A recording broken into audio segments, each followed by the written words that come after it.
What's up everybody? Before I begin this video, please drop a like, the same for 50 likes of the video. Share the video to everyone in the 2K community. Hit that subscribe button if you have not already. And turn the post notifications on to never miss a stream or an upload. And follow me on Twitter to keep up to date with me. Now, I've been streaming every single day on YouTube, so you don't want to miss out on that. You get to play Park with me, Rec Center, whatever. Be sure to be there. Turn the post notifications on to be there in the stream. Now, for this video, we're doing a tier list of every single badge. So we're doing the shooting badges first, then the playmaking, then the finishing, and then the defensive badges, all in this one video. So first off, we're looking at the shooting badges. We're going to start off with the D tier list all the way to the S. On the D tier list, we've got Pump Fake Maestro, Ice in the Veins, and Clutch Shooter. Ice in the Veins and Clutch Shooter are only good for clutch moments, which I don't feel like you really need because player could already hit shots in the clutch when you get Alpha Dog, which I got in my career for winning the championship as well. Pump Fake Maestro, you're not really going to take that many pump fakes and then shoot after it, so it's not really worth it. C tier list, we've got Deep Fades, Slippery Off Ball, and Steady Shooter. Now, Steady Shooter is there because it drops your open shooting percentage. If you're shooting heavily contested shots anyway, you should not be shooting anyway. So what's the point of having Steady Shooter? Unless you're in a really comp game like you're playing Pro-Am 5v5 against really good players. That's when you put that on, maybe, because you'll be shooting all your shots contested. So that's what that's good for. Other than that, it's not really good for Park, just for normal play or whatever.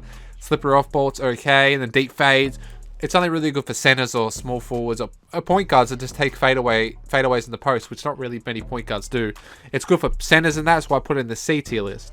The B tier list, we've got Pick and Popper, Corner Specialist, and Flexible Release. Now, Flexible Release is there because it only works on late half bars or early half bars. Otherwise, it doesn't work at all. That's why it's in the B. It could be the C, but I put it in the B. Corner Specialist, obviously, you already know this badge. Perfect for corner threes, but you don't really need it unless you're just a spot-up shooter who sits in the corner. Otherwise, you don't really need it because you can hit shots anyway. Pick and Popper, great for power forwards, or if you're playing the shooting guard position or center position, and you got extra shooting badges, you put that on Pick and Popper, set the screen, run to the mid-range of the three, and hit that. You have a better percentage of hitting it. Now, the A tier list, we've got Catch and Shoot, Difficult Shots, Hot Start, Tyler Shooter, and Volume Shooter. Catch and Shoot, amazing, because it works in every single shot that you catch and shoot it.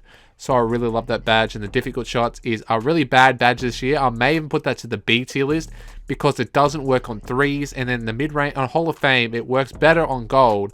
Even with gold, you can't shoot consistent greens unless you have Green Machine on as well.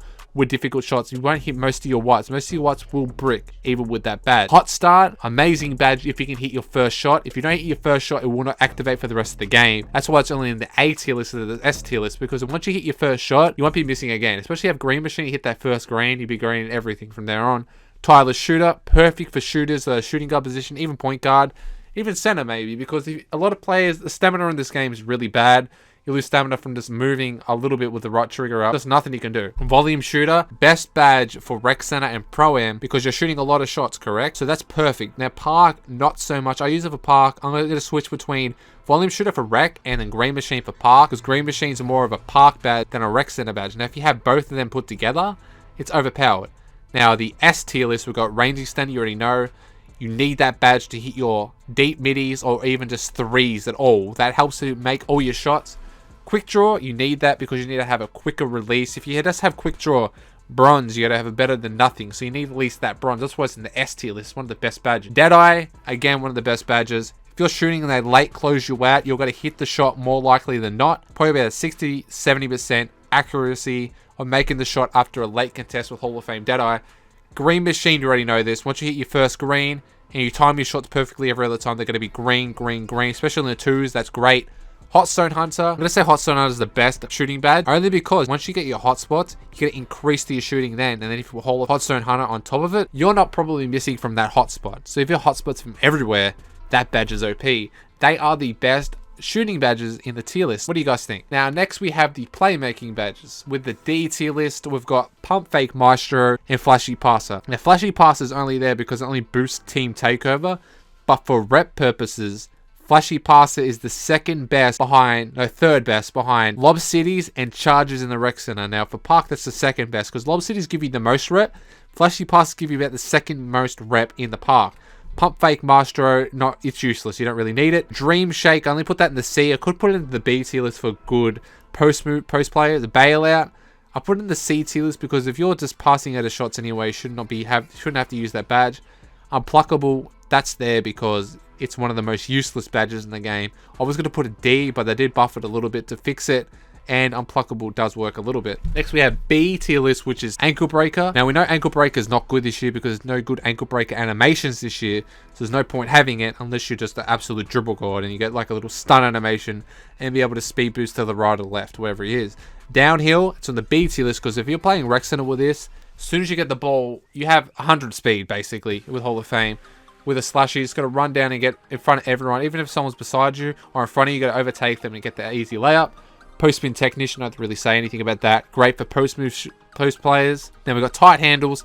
Again, because of the Ankle Breaker being in the B tier list, I think that the tight handles is fitting with Ankle Breaker. I might be even be in the A tier list. I haven't really played around with it that much, but when the game first came out and I had that Hall of Fame with Ankle Breaker, nothing really worked. Stop and go, all that really does is help you get a little bit more animations, and stop and go, it's not really that useful, to be honest. Next we have the A tier list, which is Break Starter. Best passing badge for centers for Rec Center, that's why it's in the A tier list. Lob City Pass because it gives you the most rep if you throw alley-oops, and if you catch alley-oops, gives you the most as well. Needle Threader, I have that on personally because if you pass it, your throws are going to be 10 times harder even with bronze. So your guy's piffing it so hard, it's going to hit someone in the head, and they're going to catch it every single time. It can go through. If you have Hall of Fame Interceptor against Hall of Fame Needle Threader, it can negate Hall of Fame Interceptor. It could make it like bronze because Needle Threader is that good of a badge. Space Creator could be in the S tier list, but I'm going to put it in the A because as soon as you do a step back or anything, you're creating so much space. Probably be able to break their ankles. You have so much space and you're going to be hitting that 3 or midi or anything. Really, that Space Creator is OP. Next we have the S tier list. Now, Floor General, you need that if you're a point guard. If you're the point guard that passes a lot, it gives +4 to everyone's attributes on the court. Now, you can't stack it, but it's great badge. Now, Dimer, you already know about Dimer. It helps you play make. Any build can use this. This Dimer is OP. You pass to anyone on the corner or anything, they're going to splash that so easy. Next, handles for days. You need that if you're a dribbler because stamina, again, is really bad in this game and you really need it. And a quick first step, don't have to really say anything else about it because it is the best playmaking badge. Because as soon as you get that one quick step, it's over. You're going to be able to get in front of anyone, stop, get the quick first step, go to the bucket or the 3, whatever, no one can keep up with you. They are the playmaking badges. Let's go into the finishing badge. Now, the finishing badges in the D tier list, we've got Showtime, only because highlight plays boost your takeover or team takeover. Not really useful. Putback Boss, I only put it in the C tier list, so it could be B. I don't really think there's anything that needs to go C, but I'll put that, maybe Teardropper. Maybe Putback Boss with Teardropper, because Teardropper doesn't really work anyway. But Putback Boss, it is a great badge if you're a center. Get the rebound, put it back up. Pick and roller. It's like pick and popper, but pick and roller, you go from the pick and you go into the paint, do a layup or a dunk. Backdown Punisher, perfect for post players or any big man to backdown their opponent. Fast break finisher, it could be in the C tier list because fast break finisher boosts your team takeover again, I'm pretty sure. But if you have that, with downhill, you're not missing any dunks or layups contested because the paint defense is already broken. And then deep hooks, amazing badge for centers. You do that hook shot, it's got to go in most likely than not. Now, Lob City finisher, the A tier list because Lob City is, again, best way to get rep. And you need that to catch the lobs. Pro touch, as soon as you get that good timed layup, it's going in. Auxiliary finisher, if you're in front of someone, they go from behind you. They're not going to be able to block you. It's going to be 1% or 2% contested, maybe 3% contested at most with auxiliary finishers, so it's perfect. Acrobat for them Euro steps or anything. That's a really good badge, Acrobat. Now, Relentless Finisher, another good badge. Not as good as previous years, but it's a must-have badge for inside centers. Drop Stepper, again, it was OP, same as last year. Consistent Finisher is in the S tier list because Consistent Finisher, if you're making a lot, you're doing a lot of layups and dunks, you want that badge because you're going to go up with it a lot of times and you're fatigued, so you need to consistently make them. Contact Finisher, it's just Posterizer and Relentless Finisher all in one. Helps you get any contact on a layup or a dunk, it's going to activate and you're going to be easily go up there with it. Giant Slayer, again, anyone's 1 inch bigger than you, you're going to lay it up or dunk it over them so easy. It's just nothing they can do. Fancy Footwork. Now, I love this badge. A lot of people have been talking about this badge. If you press X or square when you're running into the paint and do that hop step, with Hall of Fame Fancy Footwork, with the hop step, you're jumping from one side of the paint to the 3-point line, basically. That's how big of a jump you have.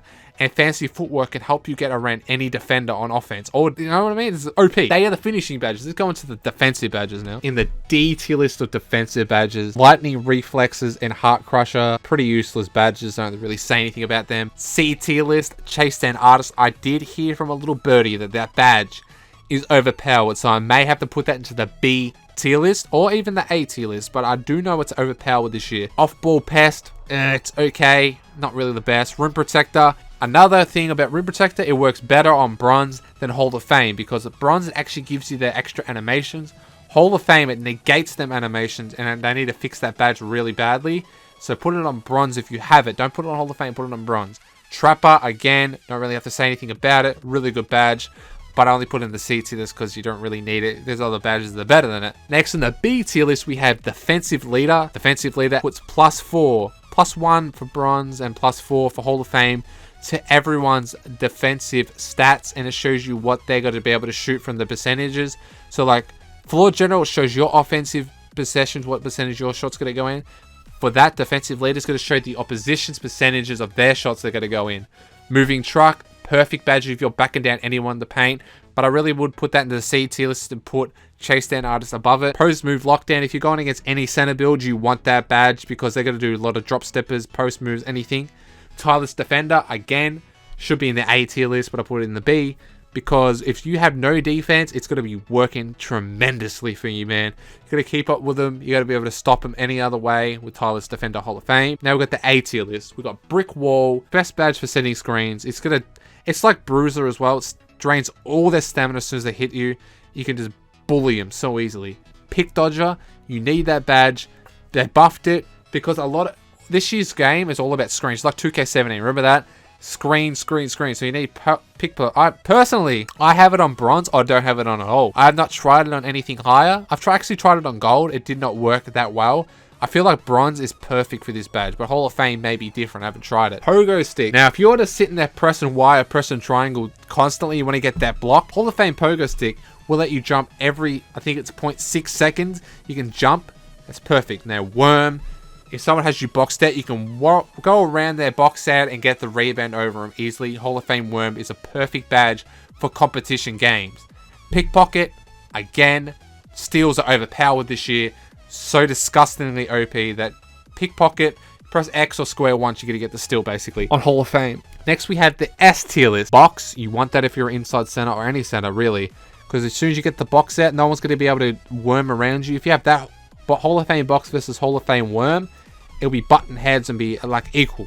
So you want that box because when you box your player out, you don't want them getting the rebound over you. Interceptor Hall of Fame, well, don't have to really say anything about it. If you're in the lane, you got to get that steal every single time, no matter what. Even if you sit in the paint as a center to spam X or spam square, you're getting the steal. Rebound Chaser, again, must-have badge for centers because you're going to get every single rebound with Hall of Fame Rebound Chaser, and if you have Hall of Fame box with it and Hall of Fame Worm, it's pretty OP. Intimidator, again, Intimidator, if you even contest them 1%, it's going to most likely make them miss, even with Hall of Fame Deadeye, because this actually intimidates them to make them miss more shots. Clamps, my favorite badge is that, and Intimidate, I use it on my point guard, gold each.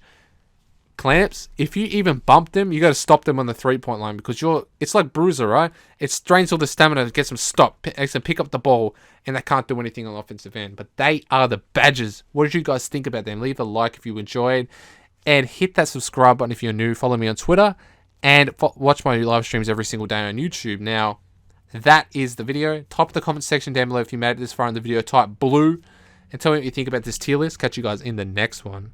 Peace.